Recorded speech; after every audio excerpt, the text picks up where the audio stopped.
ক্যালেন্ডারের পাতায় যোগ হলো আরও একটি বছর। আলো, আতশবাজি আর উচ্ছ্বাসে নতুন বছরকে স্বাগত জানিয়েছে পুরো শহর। 2026কে বরণ করে নিতে ব্যস্ত শুটিং আর কাজের ফাঁকেও আনন্দের মুহূর্ত ভাগ করে নিয়েছেন তারকারাও।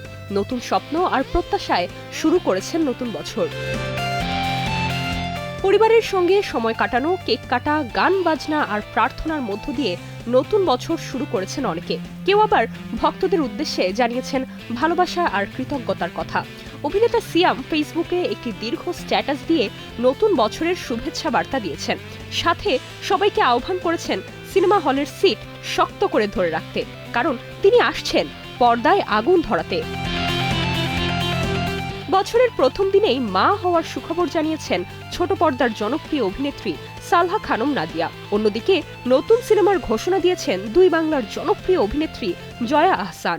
ওসিডির পোস্টার ফেসবুকে শেয়ার করে লিখেছেন, মনের কোণের সব দীনতা মলিনতা ধুইয়ে দাও।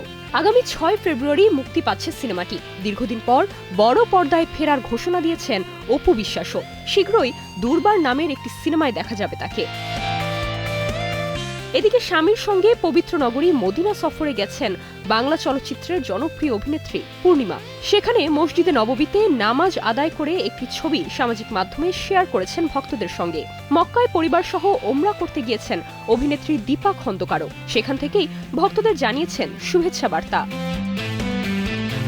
এছাড়া নতুন বছর বরণ করতে ক্ষতিকর আতশবাজি পরিহার করে ভালোবাসা ছড়ানোর আহ্বান জানিয়েছেন ঢালিউড সুপারস্টার শাকিব খান। ভক্তদের উদ্দেশ্যে অর্থ সঞ্চয়ের আহ্বান জানিয়েছেন অভিনেত্রী জান্নাতুল ফেরদৌস ঐশী। শুভেচ্ছা বার্তা জানিয়েছেন বিদ্যা সিনহা মিম, মাসুদ পারভেজ, কাজী মারুফ, ফারহান আহমেদ জোবান সহ শোবিজ অঙ্গনের অনেকে। Nirjona Nusrat, star news.